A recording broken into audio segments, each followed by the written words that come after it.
Selamat pagi, siang, dan malam. Hari ini kita menyaksikan laporan khusus SEA Games 2025. Tim nasional sepak bola Indonesia U22 telah tiba di Thailand untuk berlaga dalam ajang olahraga terbesar se-Asia Tenggara. Berstatus sebagai juara bertahan, skuad Garuda Muda datang dengan komposisi pemain yang dinilai paling mewah sepanjang sejarah partisipasi Indonesia di SEA Games. Kedatangan mereka di Bangkok tidak hanya disambut meriah oleh supporter tanah air, tetapi juga menjadi sorotan media-media internasional, khususnya dari Vietnam. Selain persiapan tim asuhan Indra Safri, kami juga akan membahas dinamika persaingan di grup C dan kabar kurang sedap yang menimpa salah satu rival di kawasan ASEAN. Simak laporan selengkapnya. Suasana di Bandara Internasional Suvarnabhumi, Thailand, berubah drastis pada hari kedatangan kontingen sepak bola Indonesia. Berdasarkan pantauan di lapangan, area kedatangan yang biasanya berjalan normal bagi atlet negara lain diikuti oleh ratusan supporter Indonesia yang telah menunggu kehadiran Timnas U22. Fenomena ini diberitakan sempat membuat panitia penyelenggara lokal dan membangunkan media setempat terkejut. Tingginya antusiasme diaspora Indonesia dan supporter yang sengaja terbang ke Thailand menegaskan kualitas pendukung Indonesia yang selalu hadir memberikan dukungan penuh, baik saat tim bermain di kandang maupun tandang. Suasana ini memberikan injeksi moral awal bagi Marcelino Ferdinand dan kawan-kawan sebelum memulai laga perdana mereka. Dukungan masif ini dinilai menjadi faktor pemain ke-12 yang krusial, mengingat laga-laga di SEA Games seringkali ditentukan oleh mentalitas bertanding di bawah tekanan. Fokus utama Timnas Indonesia U22 di SEA Games 2025 sangat jelas, mempertahankan medali emas.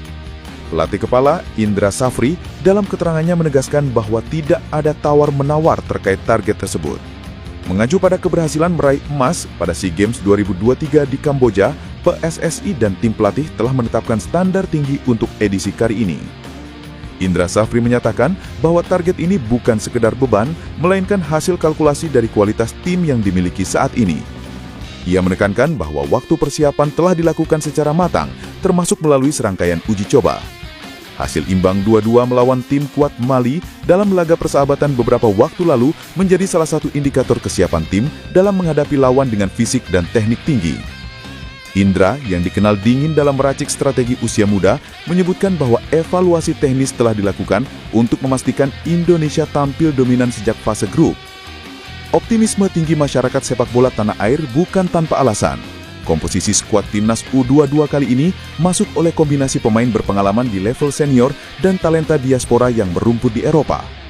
Di sektor penjaga gawang, Indonesia memiliki stok melimpah dengan kualitas setara, antara lain Cahya Supriyadi, Dava Fasya, dan Muhammad Aryansyah. Beralih ke lini pertahanan, nama Muhammad Ferrari dan Kakang Rudianto menjadi pilar lokal yang memiliki jam terbang tinggi di liga domestik maupun level Asia. Kekuatan lini belakang semakin solid dengan kehadiran Dion Marks, bek modern yang membawa pengalaman kompetisi Eropa, serta Doni Tripamungkas yang menawarkan transmisi di sisi sayap. Namun sorotan utama tertuju pada garis tengah dan depan. Kehadiran Ivar Jenner dan Marcelino Ferdinand memberikan jaminan kualitas distribusi bola dan kreativitas serangan. Keduanya telah menjadi tulang belakang timnas senior dalam berbagai ajang internasional, termasuk kualifikasi Piala Dunia. Di lini serang, Rafael Struijk yang dikenal dengan mobilitasnya tinggi akan bahu-membahu bersama Mauro Zylstra yang digadang-gadang sebagai predator di kotak penalti. Selain itu, striker muda Hoki Caraka juga masuk dalam daftar, siap memberikan opsi serangan fisik bagi skuad Garuda. Kedalaman skuad ini memungkinkan Indra Safri untuk melakukan taktik rotasi tanpa mengurangi kualitas permainan secara signifikan. Kualitas skuad Indonesia tidak luput dari pengamatan rivalnya di Asia Tenggara. Media-media Vietnam seperti Bao Saigon dan Thuy Tre secara khusus merilis artikel yang menganalisis kekuatan Indonesia. Dalam pemberitaannya, media Vietnam menyebut Indonesia sebagai ancaman terbesar di SEA Games 2025. Mereka menyoroti keberadaan 5 pemain keturunan atau diaspora yang dinilai memberikan cita rasa Eropa pada permainan Indonesia.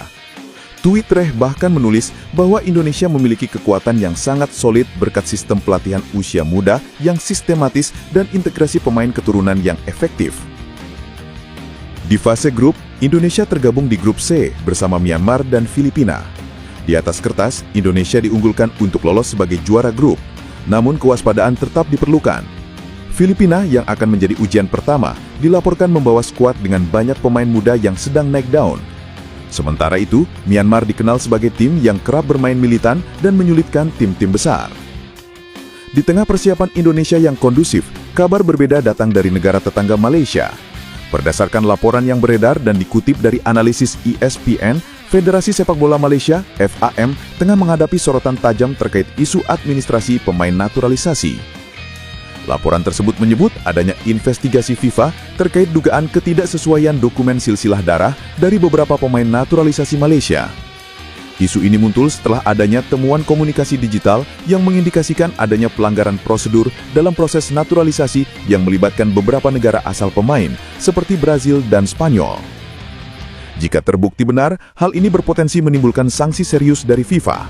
Situasi ini memunculkan wacana di kalangan peserta SEA Games lainnya mengenai status keikutsertaan Malaysia. Meskipun hingga saat ini belum ada keputusan resmi dari panitia penyelenggara maupun Federasi Sepak Bola Asia. Kontrasnya situasi ini dengan persiapan timnas Indonesia yang semakin matang menegaskan Indonesia yang saat ini dinilai berada di jalur yang tepat dalam posisi tata kelola dan pengembangan tim nasionalnya. SEA Games 2025 bukan sekedar ajang perebutan medali bagi timnas Indonesia U22. Turnamen ini menjadi pembuktian konsistensi sepak bola Indonesia di tingkat Asia Tenggara.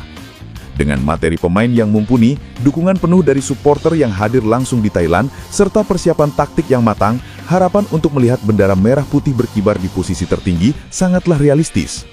Namun, seperti yang selalu ditekankan dalam olahraga, hasil akhir ditentukan oleh kerja keras dan fokus selama 90 menit di lapangan. Kita nantikan kiprah Garuda Muda dalam laga perdana mereka melawan Filipina.